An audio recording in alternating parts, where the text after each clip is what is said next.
pledge allegiance to the flag of the United States of America and to the republic for which it stands, one nation, under God, indivisible, with liberty and justice for all.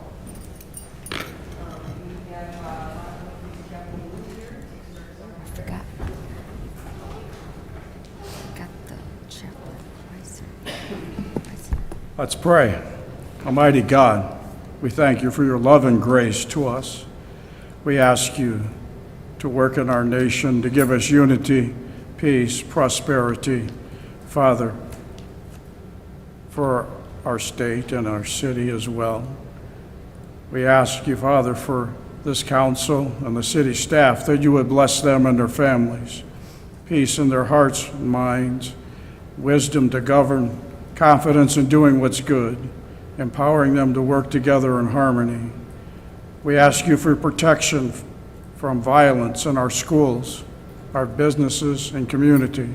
Protect our police and fire personnel and their families as they serve our community, and our military personnel and their families as they serve our country. May your peace and wisdom and presence be upon us all. In your name we pray. Amen. Amen. Thank you. Kathy, if you do roll call. You got it. Saban. Present. Bartleson. Here. Lobes. Present. Bergbauer. Here. Logly. Here. Schreiber. Here. Karas. Here. Kostecki. Here. We have a quorum.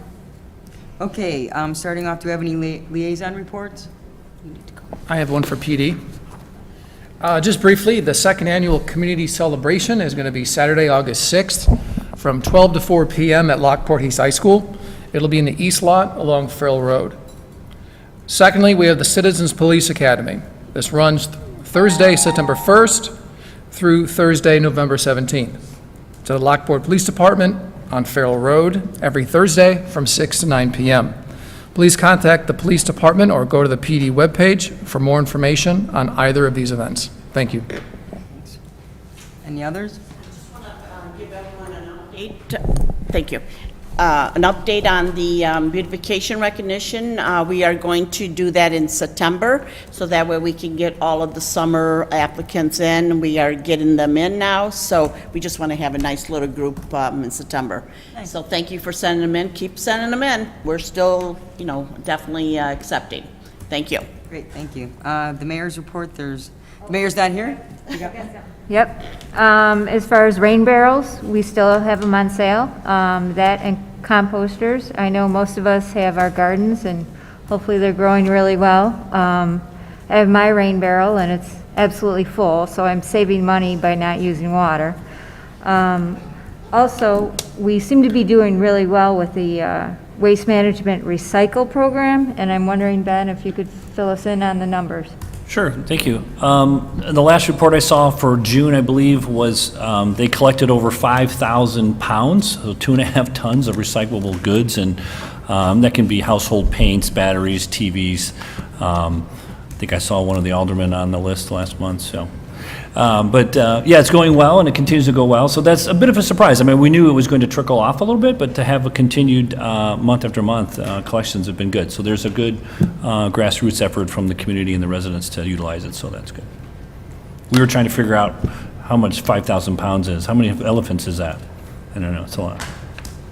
4.5. I'm going to say this one. 4.5. Any others? No mayor's report, but Ben, do you have anything?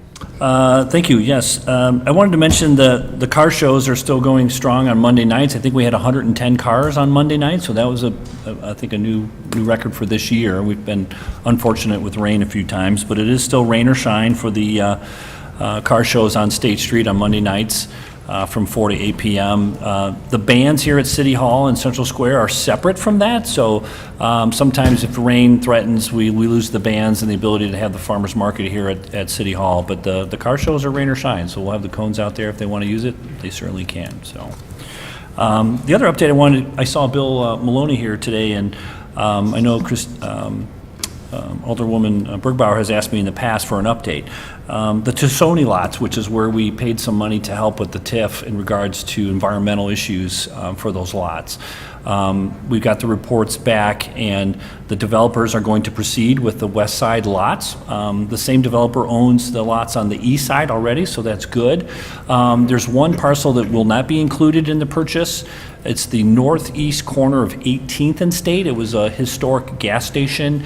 They believe they found additional tanks underground there, and it could be very expensive to remediate, and they're not interested in moving forward with that one parcel, but they are going to move forward with the others, so that's good. Now, the other parcel, we won't just forget about it. I think the city will entertain action with the current owner, the Tassoni family, and seek grants from the State Fire Marshal's office. We also, if you remember, will be collecting some funds from future new gas stations in town that'll help collect some money for gas station cleanup. So we think hopefully with some grants and some help, we might be able to demolish the building, make it a parking lot, fill them in place versus removal. So there's some options that'll be coming out of this, but fairly good news that the west side will be complete and they can go ahead and they'll come back to us for probably some additional incentives to do residential there, but at least we know that it's not totally dirty over there, so. I don't have a liaison report, but I have a few questions. First of all, for Public Works, Brent, I see that Dunham is getting off to a slow start, in my opinion. Do they have a completion time for 9th Street? Are they supposed to be done before school starts on the streetscape project? Yes, 9th Street is supposed to be done in 2 months, so July to August, August to September, so right around Labor Day. And then they're supposed to move over to State Street Labor Day, and that is supposed to end, again, September, October, November, so right around the 1st of November. Both jobs, or both streets right now, this happens a lot on projects. I know you're aware of this, where it looks like they're moving slowly, and they assure us that they're gonna either pick it up or they're on target. But until we get closer to that deadline, I guess at this point we feel like they're working.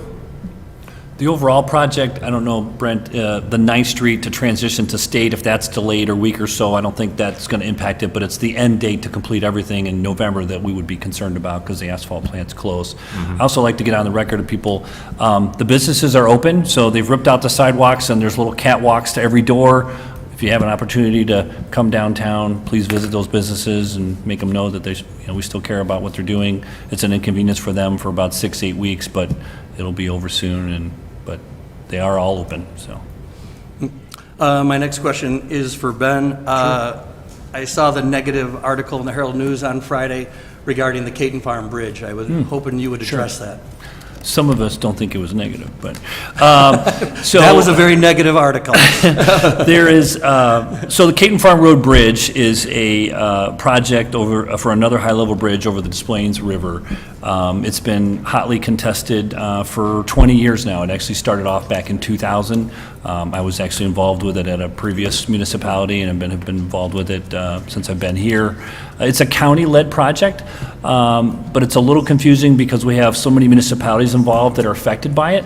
But at the end of the day, the county was working with the FHWA, which is the Federal Highways Administration, and IDOT, and they were considering pausing the project. It's called a PEL, Planning Environmental Linkage, I think it's called, Brennan. And basically what it does is they've been working on this route for decades, and there's a problem with projects take this long. Staff changes, elected officials change, fundings and rules change.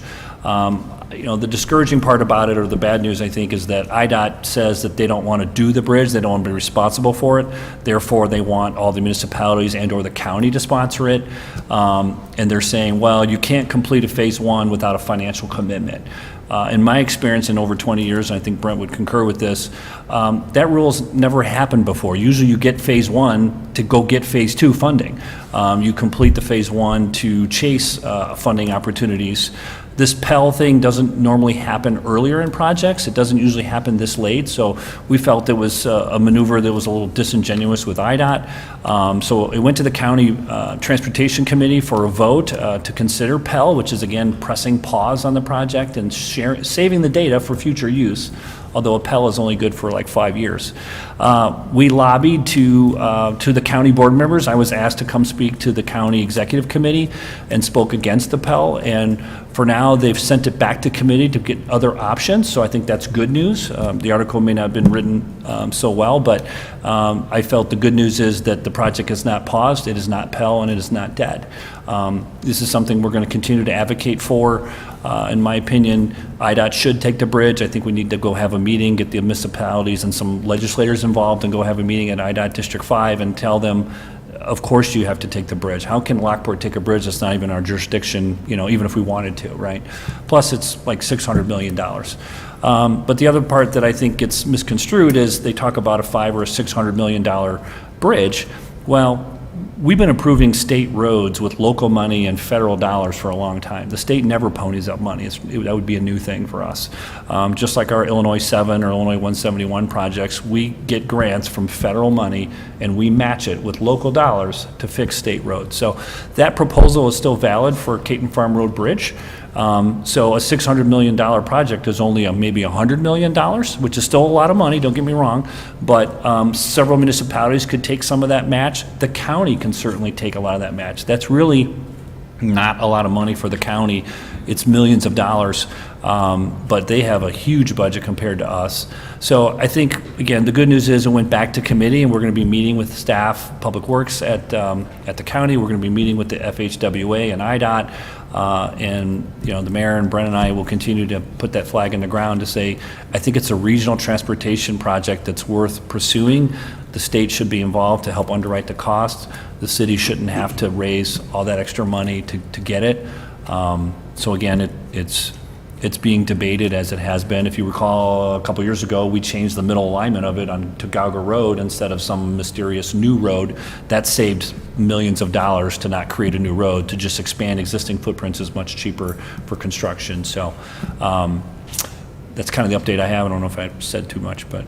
Thank you, appreciate it. Sure. And the final thing I saw in the paper is, I guess IDOT now has a map of all the bicycle paths through the state of Illinois. I haven't seen And that. I was wondering if Lockport wants to offer that up to residents, or if we should order some to have Yeah, available. that's a great idea. I know the Will County Forest Preserve has good maps. There's an app you can get for your phone called Rails and Trails that I use that's good, but I'll see what IDOT has. I don't know if I actually forgot got some the links? article Yeah. in my house, so I'll bring the article. There's a Yeah. website on it, so I'll get that to you. That's great, But I yeah. think we should get some copies to have maybe around here. For sure, for because people. the I&M Canal is a great one, and you can connect to Centennial. We did the grant with Citgo, Romaville, and Lockport to do a better connection at 135th. I think that project's being engineered by Romaville, and they're going to ask us probably for some participation at some point. And the VMT, if you can see it from 355, is going gangbusters. People are already using it, it's not done. Keep telling them to get off of it. But the tunnels are in, and eventually that will go up to 135th and link over. So you'll have a great loop between the Hadley Trail, the VMT Trail, I&M Trail to Centennial Trail, and then probably 2 years from now, Lamont's going to build a new bridge on the Centennial over the Des Plaines for a $2 million grant they got. You'll be able to ride your bike from downtown Lockport to downtown Lamont safely. So that's going to be exciting. So yes, all the maps that we can do would be great. Sorry, talking too much. Super.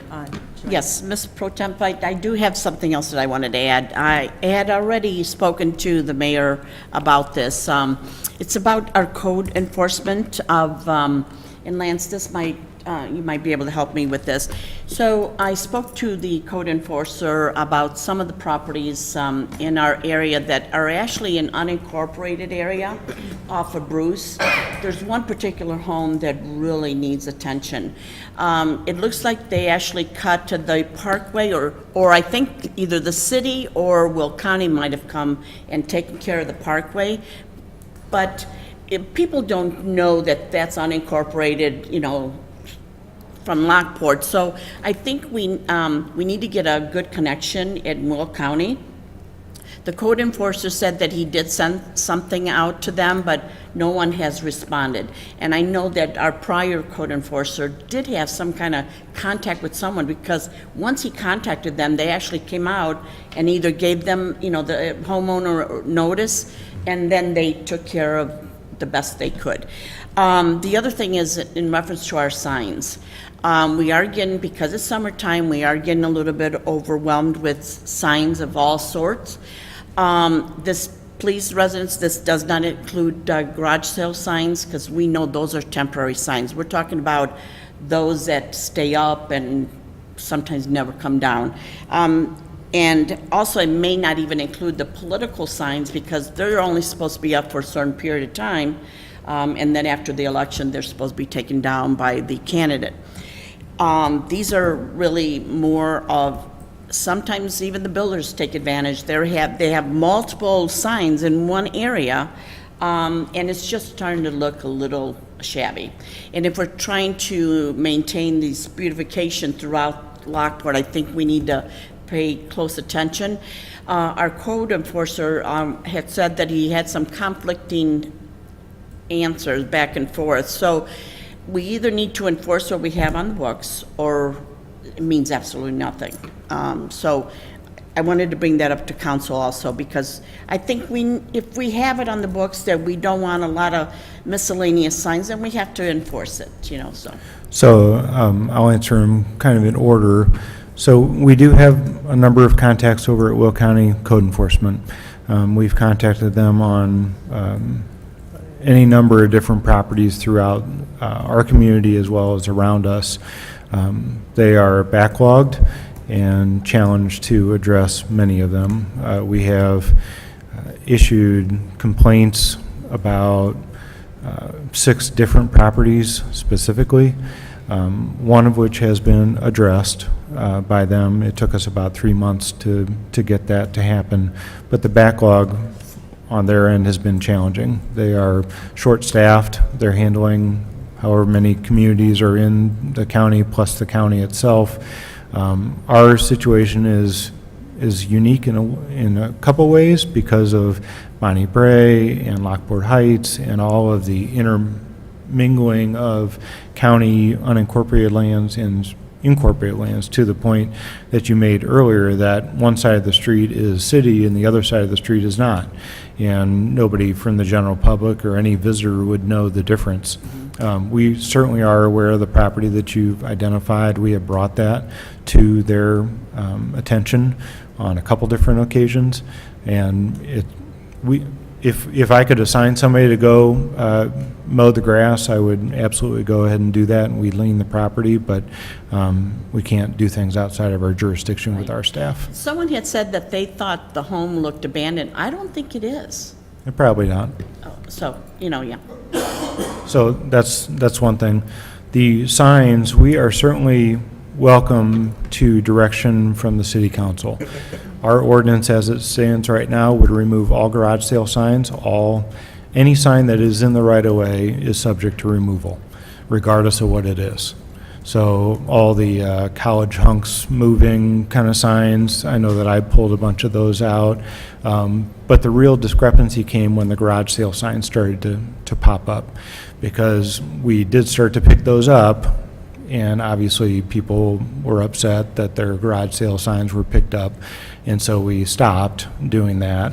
But we can't pick and choose whose signs we get to leave out and whose signs we get to keep out.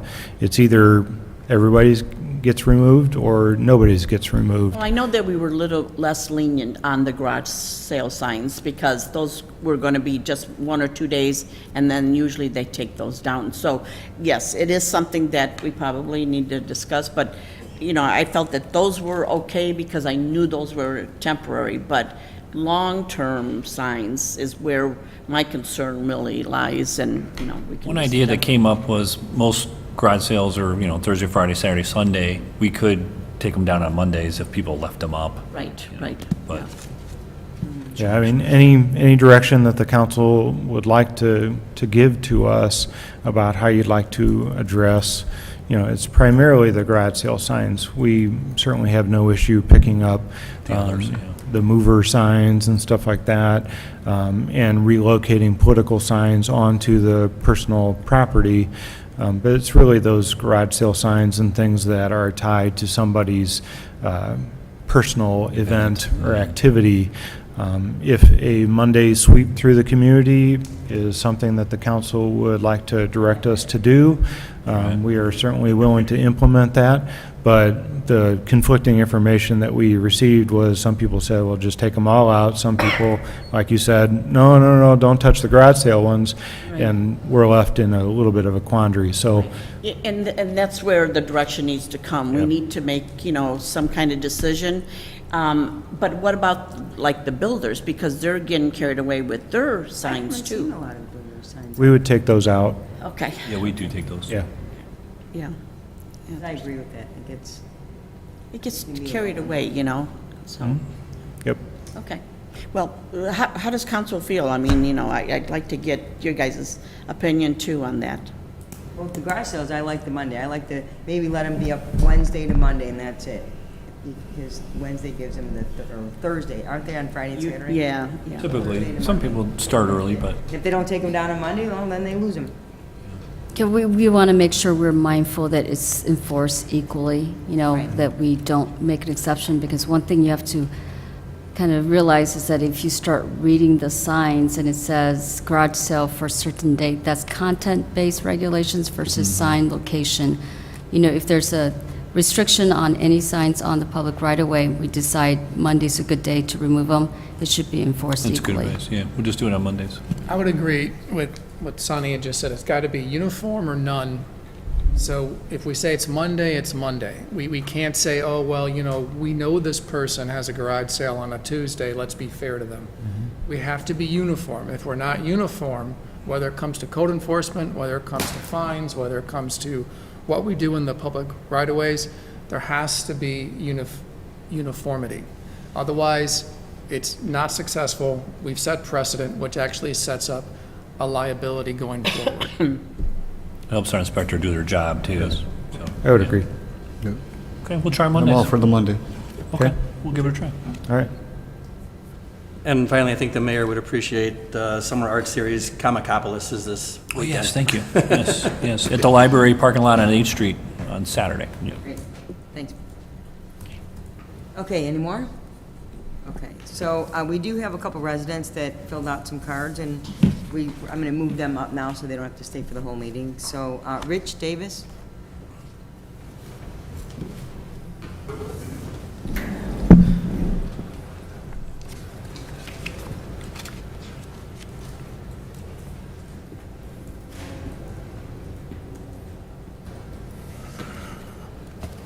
My name's Rich Davis. I live at 1214 Porter Place in Lockport. On Jan 10th, I wrote a letter to all the city council members requesting permission to allow me to place a portable basketball hoop in my parkway.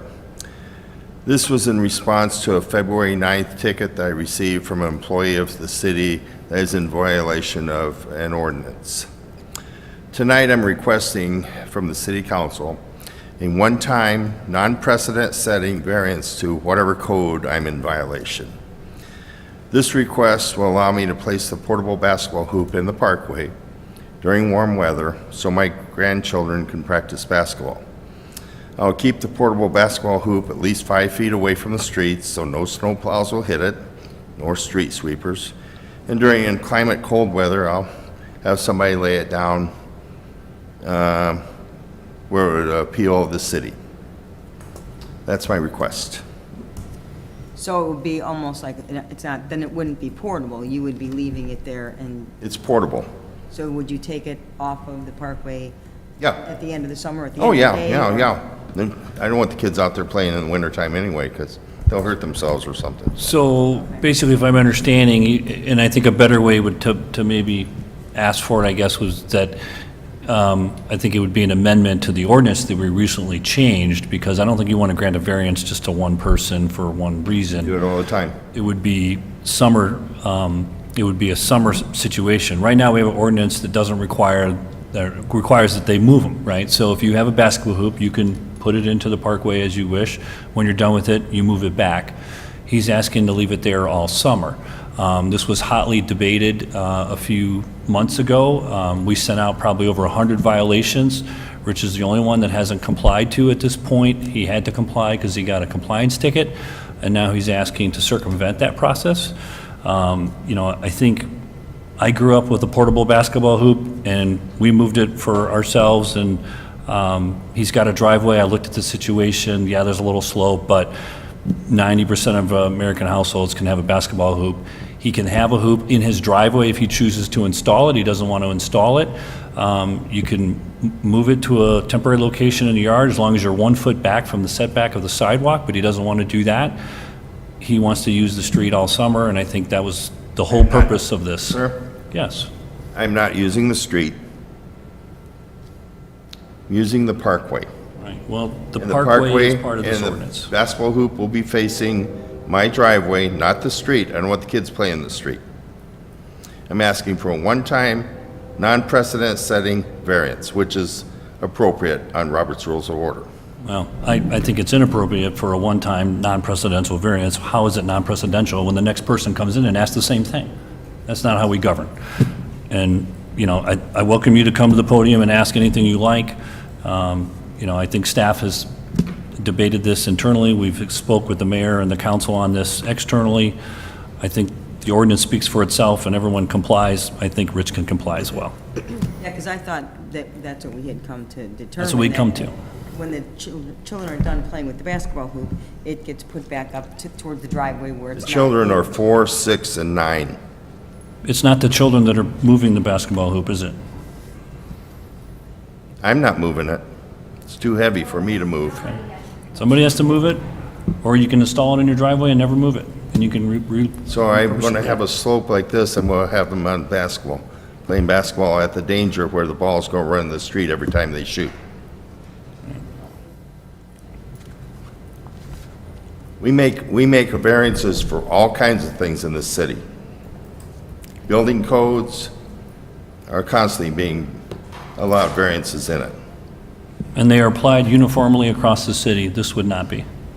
No, they're individual, by a contractor, by developer, by person.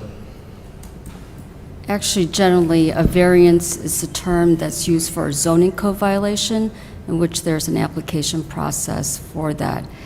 In this case, the requester is requesting the enforcement of the ordinance not apply to him, which creates, obviously, even if it was for one-time non-presidential, it creates an unequal enforcement. So that is what we are having, especially at a formal level. So, formally, if the city council does something, it needs to be done by a final action, and that means an amendment to the ordinance, and that will be the name of the individual, and that will be what the amendment is called for. So, again, this is not what we consider to be a typical variance, and it requires a formal action by the city council, and there's none presented at this time. Well, isn't there a quid pro quo? I took Definitely. and paid for the topsoil, the sod, the water to grow the sod, the trees. For 43 years, I've maintained that parkway. I'm just asking a real simple exception.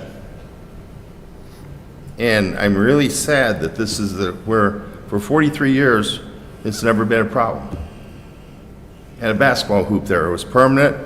That one got bad, I took it down, we have a temporary one. Okay, so you did have a permanent one? Yeah, we had one 2 years after I built the house. We'll reinstall it.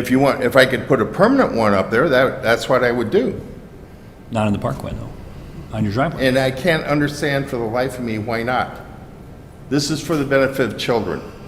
So we could become an anti-children community? Of course not. No, that's not it at all. Well, I don't understand the rule, the reasoning. Who puts the basketball hoop out there now? Who initially puts it there? I have a grandson that will come over and do it.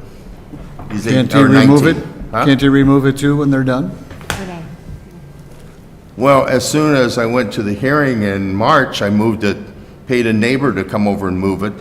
It's been sitting there ever since, laying on my yard. Okay. Well, my suggestion is if the council wants to undertake a re-review of the current ordinance, we can certainly be directed to do that. We're happy to meet with Rich, with staff, if there's other ideas we can come up with. But to grant a special pro quo, as he calls it, I wouldn't recommend, but Rich, if we left that hoop up there all summer, would you agree to reimburse the city for any damage to city trucks or any park district, fire district, or police department vehicles that might strike it because it's in the parkway? I have that thing 5-6 feet away from the street. All right, where if they're going to hit that thing, it's going to be interesting. You know. Well, I say we do as Ben had suggested. We've got your initial thoughts. I've still got the letter. I will drive by myself and take a look at the actual situation. So Now, you you say can you even have it see- facing the street? You can I mean, even facing the see, house? there's a spot where there's it's dirt there, where I used to have the portable basketball hoop for years. You know, it's still sitting there like 5-6 feet away from the street.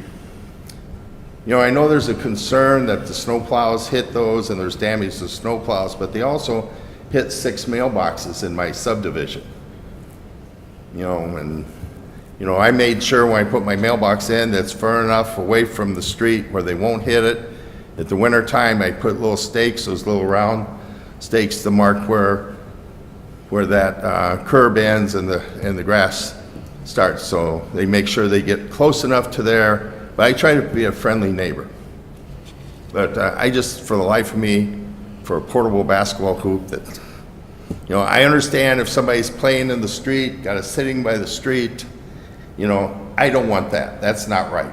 Get it far enough away where, you know, it won't cause any problems to, even this, now the street sweeper went past my house today. So, and did a good job, you know. Bruce, if I recall, That has to be far enough away where we all can work together in a common good. if I recall, you got your driveway and then the sidewalk and then a little bit of parkway, right? So you've got kind of grass, sidewalk, grass, and then street, right? You got it pulled out. I have my lot, which is Right. Oh, yeah. 76 by 120. I've got the 5-foot sidewalk, and then I don't know, what is it, So- 10 feet or 12 feet or whatever We're happens. talking about 5 feet or less. You're going across the sidewalk, I'm and you not could going keep to- it in your yard. Pardon me? If you look at this photograph, can I show this to you real quick? Yeah, sure. Or I can maybe pull it up on the big screens for you. Right? That's it. That's what you want. And what we're saying is, all you gotta do is put it right there on the I backside. can't. It's on an angle where the thing falls down. We tried that. I think you could level it off, or you could put a pole. I could. But now, when the kids play basketball, and they shoot, the ball hits this sloping driveway, where's the ball go? You trying to Right tell in the me street. that doesn't fall into the street? This curb right here? That curb right here where they're shooting, you're telling me it's more dangerous 6 feet back? Really? Wait a minute, what are you talking about Come now? on, Rich. This basketball hoop right here, here, let's pull it up. Let's show everybody what we're talking about here, Yeah, Rich. go ahead. It's ridiculous. Pardon me.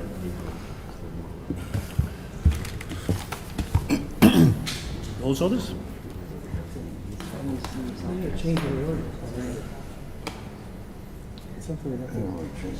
Just have we discuss it and go back to it. Of course, the internet doesn't work. What's your address again? I'm sorry. 1214. 1214. I don't know the rest of it, I apologize. Porter. Of course, it's Porter Street.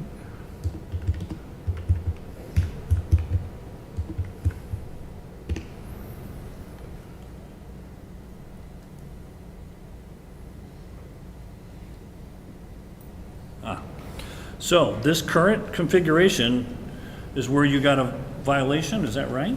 No, when I got the violation, it was in February, and it was actually facing the sidewalk. But you're in the parkway, you're in the city parkway. Yeah. And what we're saying is, you could install it on the backside of the sidewalk and it would be compliant.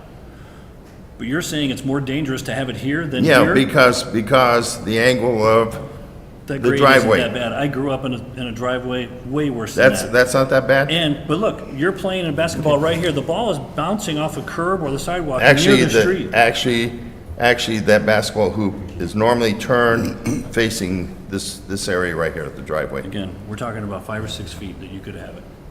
And if it falls, Install it permanently on your property, like everybody else in town. I'm going to just ask the city council to drive by and look at this. Come out, walk up the driveway. I don't think. We'll take a look and we'll- Okay. So, all right, thank you. Thanks, Rick. Susan Brown?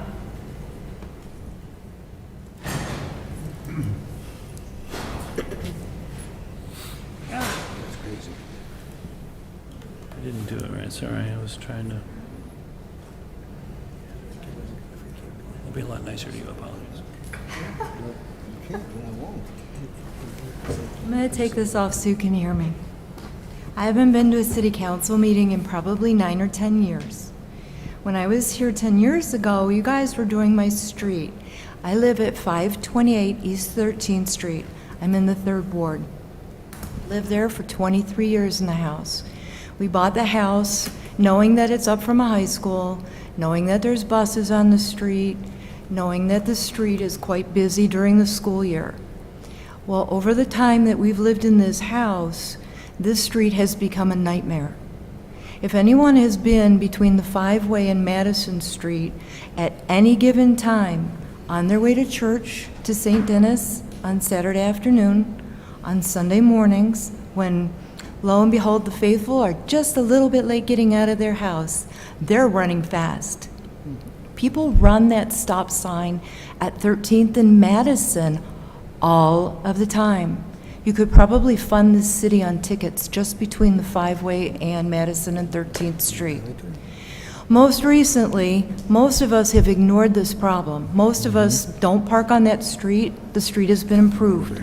The street has enough room for cars to be legally parked on both sides of the street. Not just one, both. At one point in time, that street was a single-side street to park on the even side of the street. The other side you could not park on because the street was not improved. The city of Lockport, in its infinite wisdom, came in and put gutters in, improved the street, and did a lot of work on that street. You guys paid a lot of money to get that street done. It's beautiful. However, you've turned it into a race course. At any given time during the course of the day, people are driving recklessly between the 5-way stop and 13th Street, all the way up 13th Street to Madison and 13th. I'm improving my house. I put a roof on my house. I spent $20,000 putting a roof and gutters and soffits and the whole 9 yards on this house. I love this house. We had to park in the street, legally, on our side of the street. At 12 o'clock in the afternoon, 2.5 weeks ago, somebody driving almost 45 miles an hour hit my car. She totaled it. The Ring cameras from the neighbors, you can hear her skidding sideways. When the police department came out, they couldn't figure out how she T-boned my car in the parkway. The Ring cameras from the neighbors show her moving so fast up 13th Street, which is a regular event, that she took out the driver's side of the back of my car. It's a 10-year-old vehicle. Okay, I get it, all right? Everybody goes, oh yeah, well, you know, it's an older car, just go buy a new one. Yeah, right, okay? The insurance company is going to total my vehicle, I was told this afternoon. The tire exploded. If you were in the area, everyone thought that we were having a lightning storm because it exploded when she hit the vehicle. She bent the rim of the tire and the whole tire underneath the back quadrant of that Chevy Equinox. We've never seen anything like it. She walked away, although she did have to go to the hospital, she walked away. She totaled her brand new vehicle as well. So 2 vehicles were totaled in that stretch of 13th Street. We've had countless numbers of people getting mirrors ripped off, of damage done to vehicles, and stuff like that because people travel too fast in that one stretch. Now, thank God the Lockport Police Department thinks that it's their mission to sit in the school parking lot when they can and write tickets. And I'm sure that if you look at the records, there are a lot of tickets written in that stretch of 13th Street. We need help. The only thing that we have ever come up with and presented to the council is they look at the five-way stop and close off that part of 13th Street. Now, Lockport Township High School would not appreciate that, as it's a bus route. The buses go too fast down that route. We were told they have schedules to meet. They need to be moving up that street. That street is posted at 25 miles an hour. You are welcome to come and sit on my driveway, as we have told the Lockport Police Department. Please, use my driveway. Sit and run tickets for people one day, just one day straight, and see how many you get. See how many violators there are of people who are driving well past the posted speed limit and driving through that stop sign at Madison and 13th Street. I have said this before, in the 20-some years I have lived there, that someone will die on that street.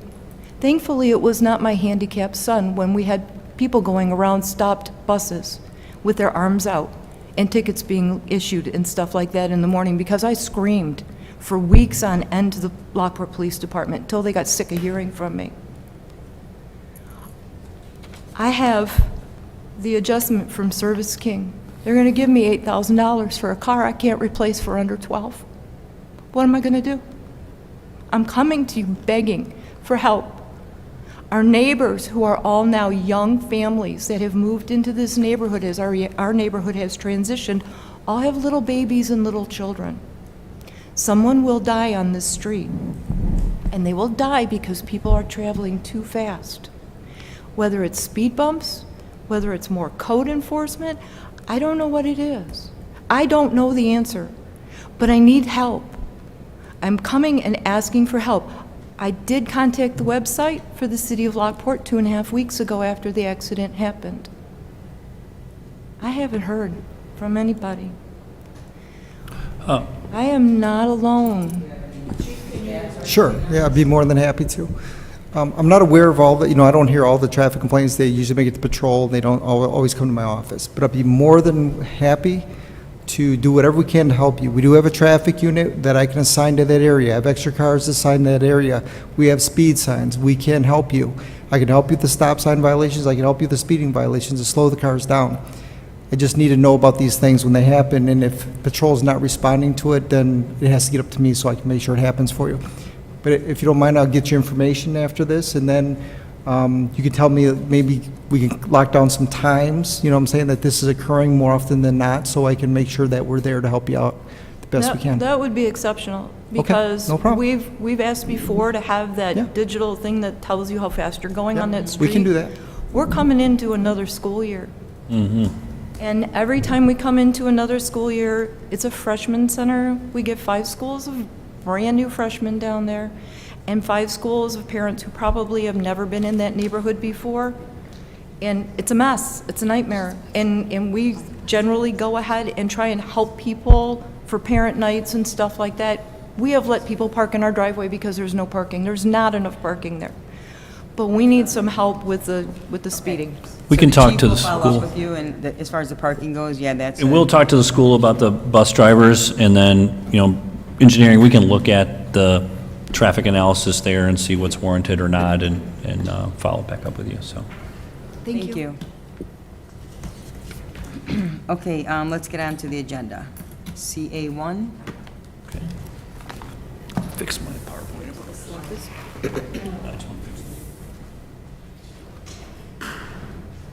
Thank you, Susan.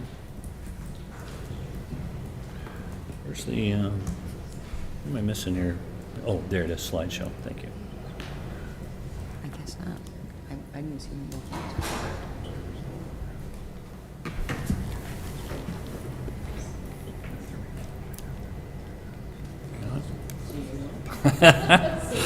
There we are. Thank you, Mayor Pro Tem and members of the council. CA1 is the annexation agreement with the Forest Preserve District of Will County for the annexation of Lamb Woods. we're seeking approval of Resolution 22063 and Ordinance 22019. The Forest Preserve District of Will County owns about 75 acres, more or less, off of Bruce Road. There you go, thank you. And it's obviously been there a long time. As the city continues to grow and we look to connect the communities, there was also a portion in our bike path plan about bringing down Farrell and Bruce.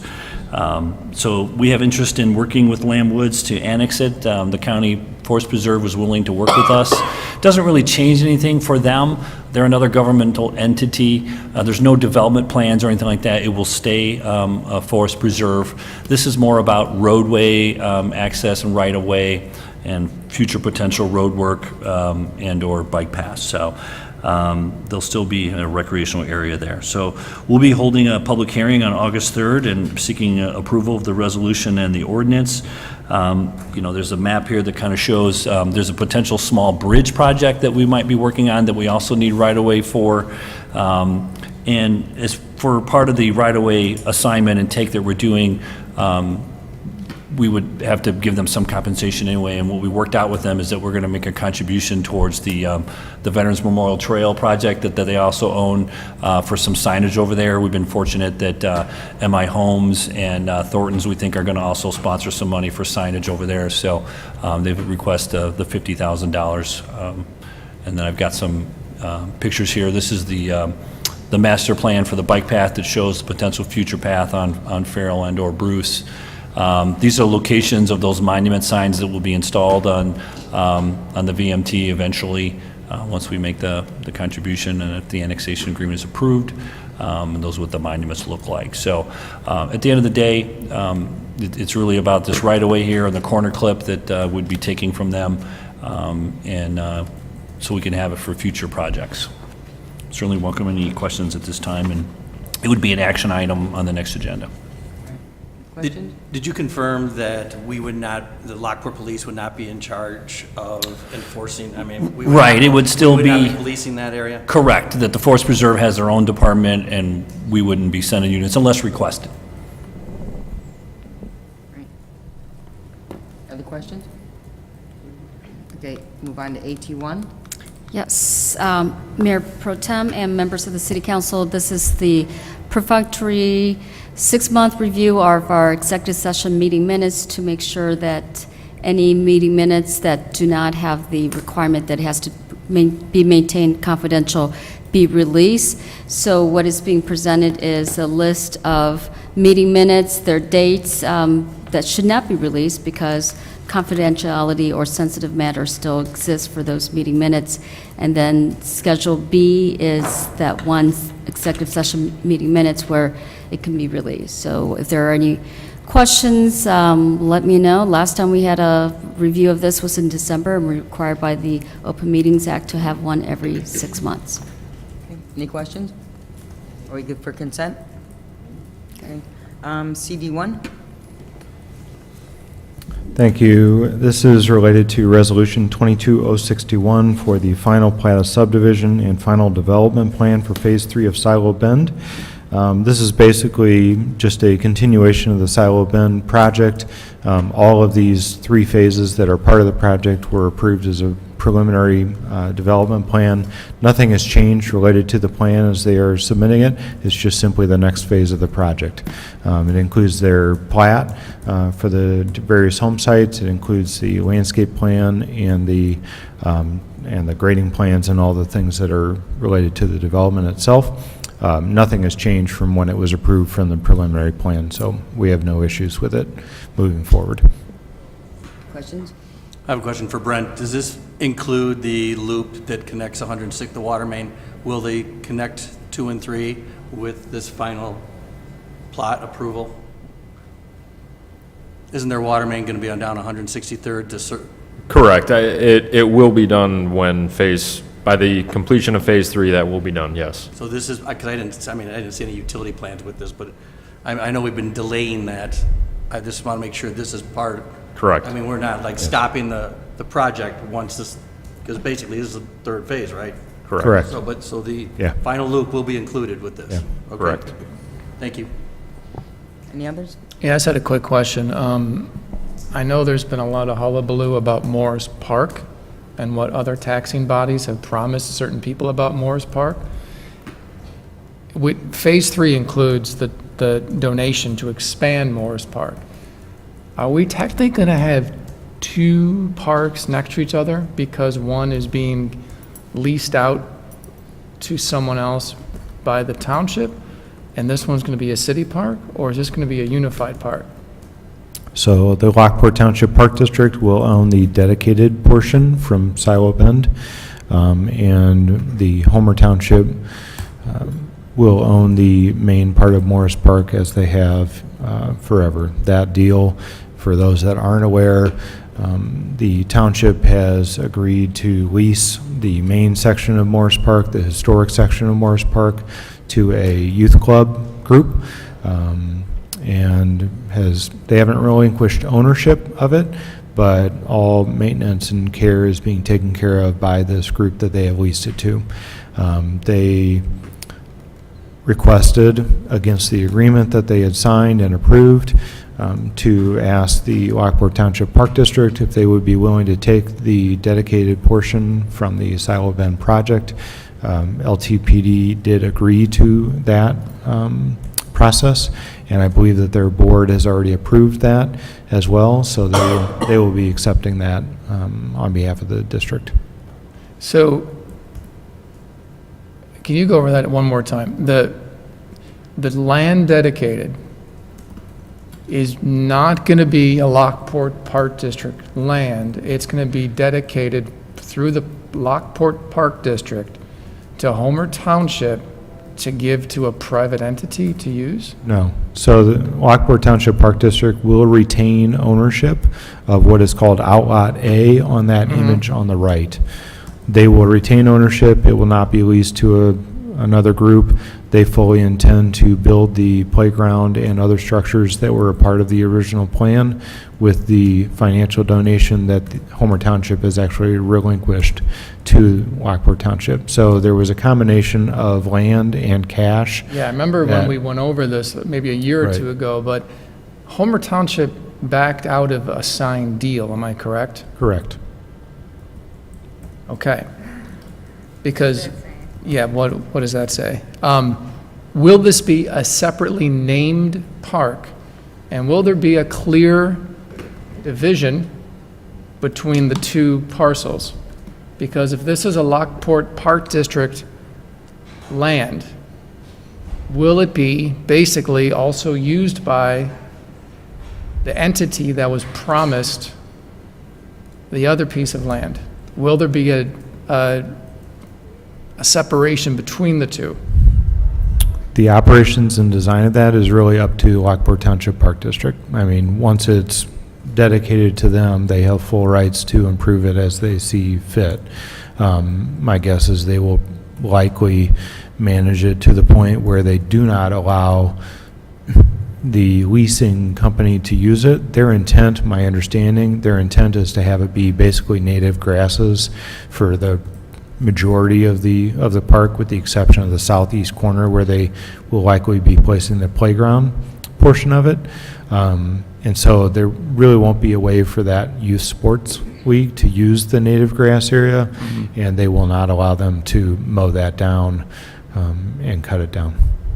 Okay.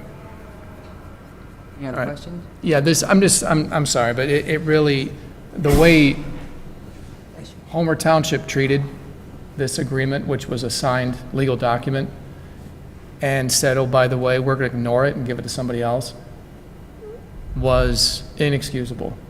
And, yeah, I'm just really frustrated by their actions. And I think this here shows us to always be aware. So that's all I got to say. Kind of par for the course. Kind of par for the course with them. Any other questions? Are we okay for consent on this? Okay. PW1. All right, a couple items this evening. PW-1, the first item for the Public Works Department. This is in regards to the Bonnie Bray sewage treatment plant. The existing Bonnie Bray plant has several tanks that are all made out of steel. So steel, when it's buried, it has the tendency to wear away, to essentially be worn out by the ground, by the different makeup of the ground. And so in order to eliminate that potential, in order to eliminate little holes or bigger holes from actually happening in our tanks, you put what's called cathodic protection in the ground to be essentially a sacrificial piece of steel, piece of metal. So you bury these cathodic protection around the tanks. Rather than the tanks deteriorating, these anodes deteriorate, and then you replace the anode. So we're to a point now where we need to replace those. This is a fix that, while it is, I believe it's just over $50,000, it is a significantly less cost than replacing a tank or having to repair tanks. So that's the detail on it, but this evening we're looking for council's consideration to move forward in the amount not to exceed $51,173 to install the cathodic protection. This is resolution number 22-068, and this would authorize Cathodic Protection Management, Inc. to actually do the installation. So we'd be looking for council's consideration to put this on to consent for our next meeting. Questions? Concerns? Are we okay with consent? Okay, thank you. Brent, again, PW2? Thank you. PW-2, this is for our large Briggs Street lift station that we opened bids on this today. So we're looking to bring those bids to council in August. But this project is the expansion of Briggs Street. Briggs Street lift station takes approximately half of the flow that our Division Street treatment plants, so the second treatment plant in the city, half of that flow goes through Briggs Street. Briggs Street is at capacity. It's at its absolute limit right now. And there's also some deterioration. This is a 20-plus year station. The tank in the ground is actually starting to fail due to the inward pressure from the ground around it. So what we're asking for this evening would be the Phase 3 engineering. So Thomas Engineering Group would provide Phase 3 engineering, which is all of the construction observation for the project. With the reason that we're bringing it now is they are helping us go through the bids, make sure that our bids are tight, making sure that there's nothing missed, making sure that the contractors that have put bids in, haven't, essentially just ensuring that we have them in place. So they're reviewing the bids before we bring them to council next week, or in a couple weeks, I apologize. So this evening, we'd be looking for this to move forward to consent in the amount of $439,147.30. Resolution number 21-069 for consent. Questions, concerns? I have a question. How long is this contract good for? If for any reason, obviously with construction supply, if we get delayed a year, even longer, trying to get material, will there be an escalator, or are they good from now until, what is their contract? What's the expiration date? When we lock in with them, there is no escalation. We are locking them into a period of time. So if the construction project, if it were to slide, which I do not anticipate, I mean, we have tried to provide it as the amount of time that's needed, but let's say it took 6 months to start, we started it, they would still have the same amount of time to get the project done. That 6-month time would not add any cost to this contract. So we have made that clear to the engineer. We want to be able to come to council with a number that we're going to hit. Okay. Brent always gets to come and ask for money. Any other questions? Okay, any open floor comments? I want to go back to the lady that was here. Oh, I'm sorry. We're all good with consent on that then? Yes. Thank you, thank you. Are we okay? Okay. My question is, can we put up speed bumps? Is that possible around the schools? we've talked about speed bumps. Every community wants speed bumps. Every community wants more signs. Every community wants more police. Every community wants, they want perfection, and they want everybody to follow every rule and law that's out there. And I feel for everybody. I live on a street in New Lenox that I feel like, yeah, there's probably a number of speeders, but unfortunately, it's your neighbors. I try to tell people a lot of times, it's your own neighbors driving through your own neighborhood that are not following these rules. So if we can all, look at each other, look at our neighbors, and say, you know what, we're going to try to be better for everybody, I think that would go a lot farther. Your direct question of whether or not we want to put speed bumps in, everybody wants them. Again, do they work? I think they're essentially a stop sign. So you speed up to the stop sign, you speed up to the speed bump, you slam on your brakes. As soon as you get over that, especially as a kid, you're going to see if you can spin those tires coming out of that speed bump, and you're gonna go have fun. So again, I think they look good, they look better, and I don't think that the actual benefit is as great as everybody hopes. But I'm certainly, I guess policy is council's position, and if we want to look at speed bumps, we certainly can look at speed bumps. I get asked for speed bumps routinely. I think the problem is when you get them, then you're going to ask for them everywhere. I don't think we want to look into anything. And it's because hard for equipment, too. We don't even know if that's going to be a high school in a couple of years. They got the biggest decision they got coming at them. That's true. If they want to put money into that building or not. I think it's more of an enforcement issue now that we're aware of it. I wasn't aware of it. I don't Well, think we're. right, and I think that it would be a good thing to Have take a we had look at. other calls on that street of So- speeders? I mean, Right. Yeah, so real quickly, when I spoke with her, she said that they haven't been calling us. So that's part of the complication, We don't right? know. So now that we're aware, we'll do some heavy enforcement. I would rather go that route and let us take care of it with Right. the enforcement and some details. Yep, I'd rather do that, yeah. sometimes I just need to see a police car.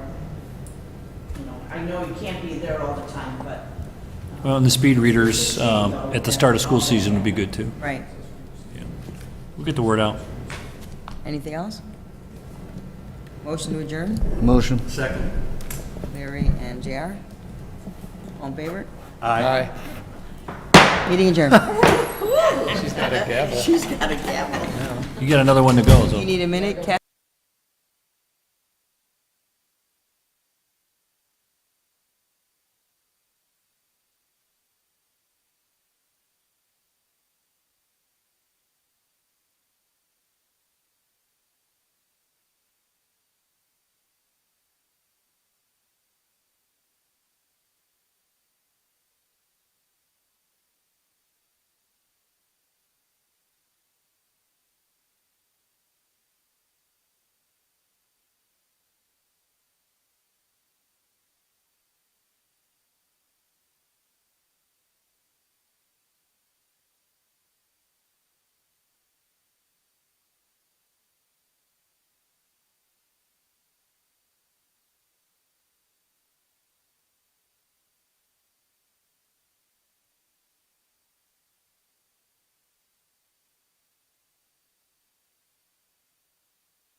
Roll call, please.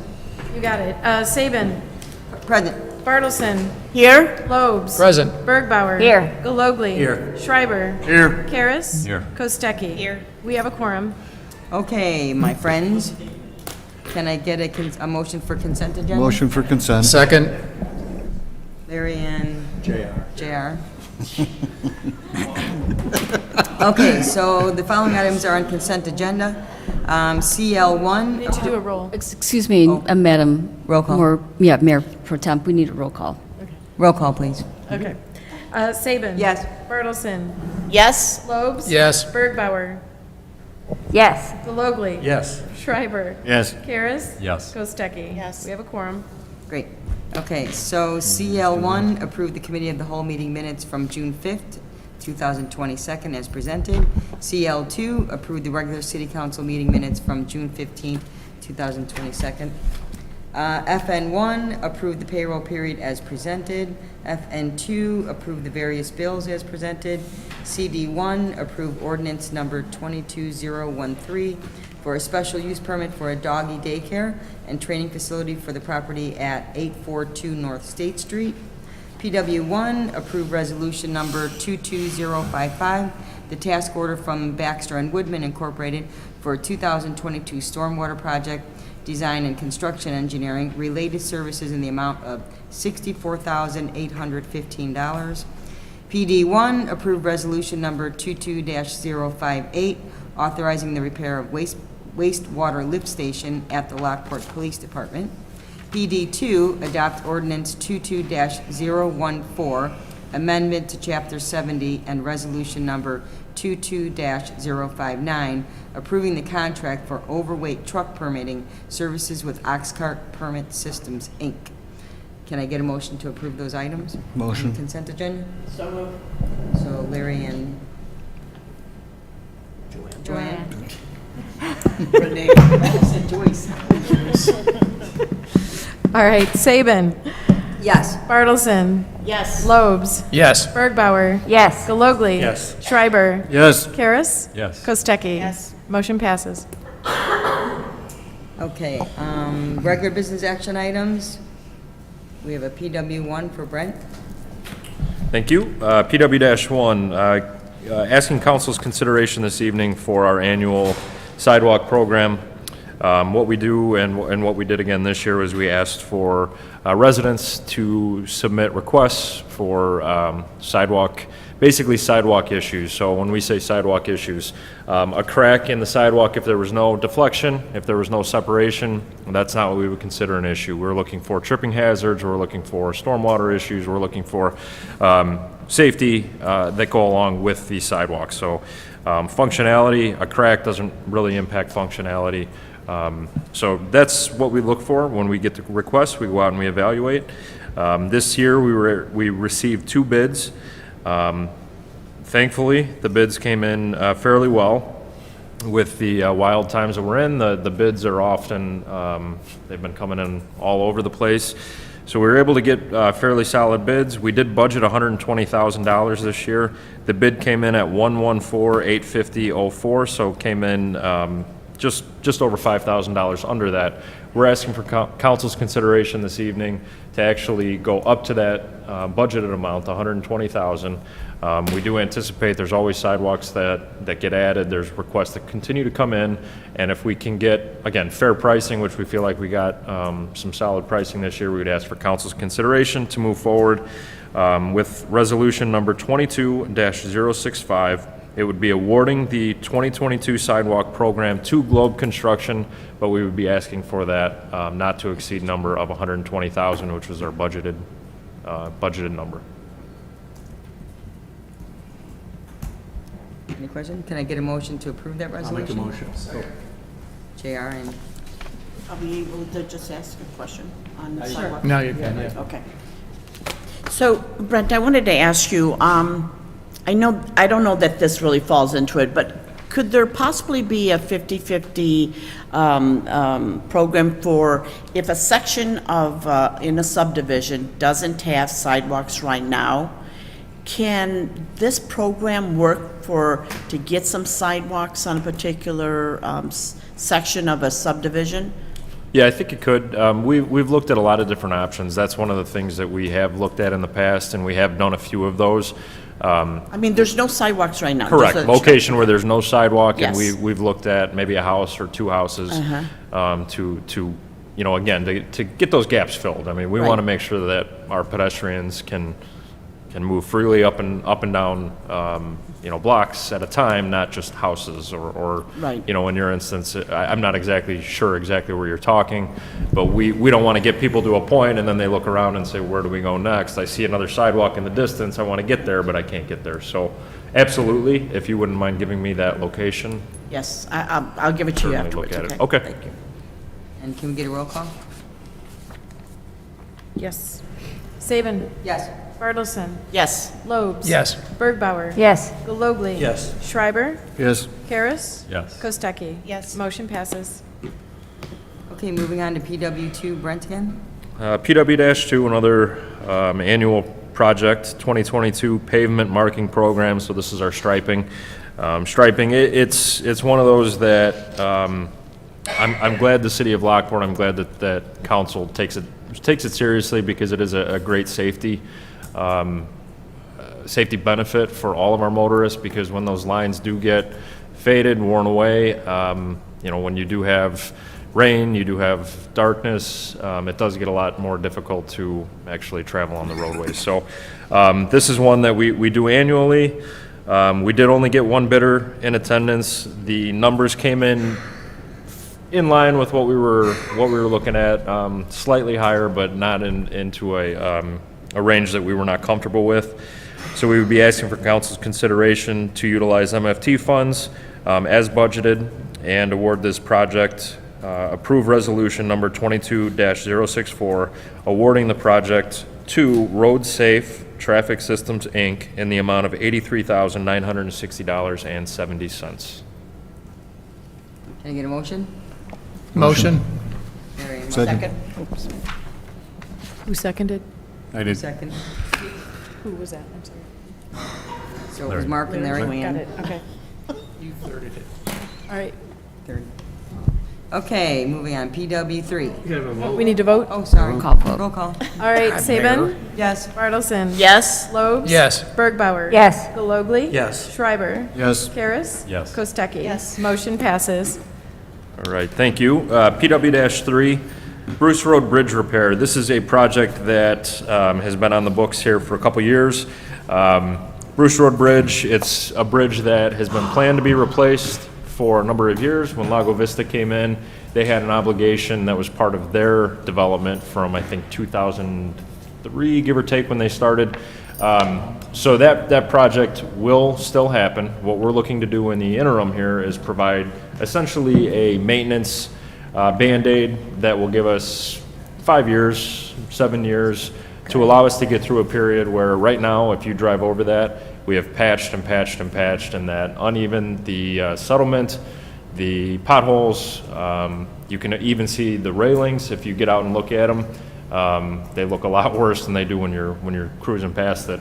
But we're looking to improve the overall safety and also the traveled way with this project.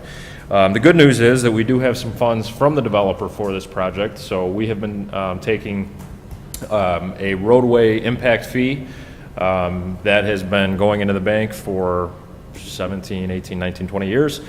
So we do have some funds for this project. So the project is asking for council's consideration this evening in the amount of $99,540. That will all be covered by these funds that we have collected through the developer. The project, we did get two bids. We had one person say that they did not want to bid on the job just because of the amount of work in the area, and also just the dollars and cents this year. It's been difficult to actually get materials. So we're looking for Conley Excavating to be the awarded contractor. Resolution 22-067 would be awarding the Bruce Road Bridge Repair Project to Conley Excavating in the amount of $99,540 and asking for council's consideration. Can I get a motion? So moved. Second. Christina? I'm very glad. I got a question. Very glad this is being. Hey, Brent, what happens after the 5 years? I'm glad you asked. I started going down that path and then stopped. So the ultimate repair, so the bridge replacement, which is what Lago Vista has agreed to. So the developer agreed to a full bridge repair, bridge replacement, I should say.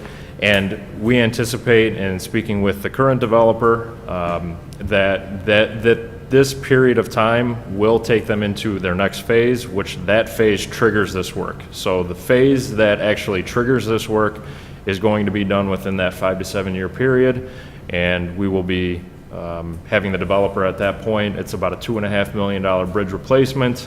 As it is today, Ben mentioned the Caton Farm Road Bridge project. If that were to come through, it ends up being more like a $4.5 million bridge widening, because it's actually a 5 How does that lane. affect Hart's Construction with them selling? If Hart's were to sell, the new developer would be on the exact same hook, and the phase would, again, it's phase dependent, and they've run out of houses. it's covered. They've run out of houses to build. That phase is going to trigger this within the next 5 to 7 years. Thank you. Need a roll call?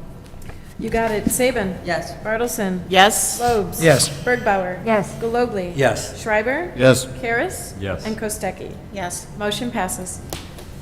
Okay, moving on to PW4, Brent.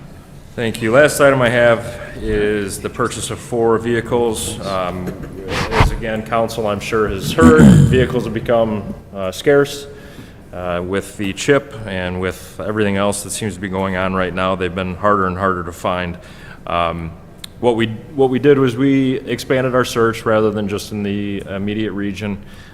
We expanded our search, and we were able to find some vehicles that are on the lot. So they're trucks that are already in hand, I'll say.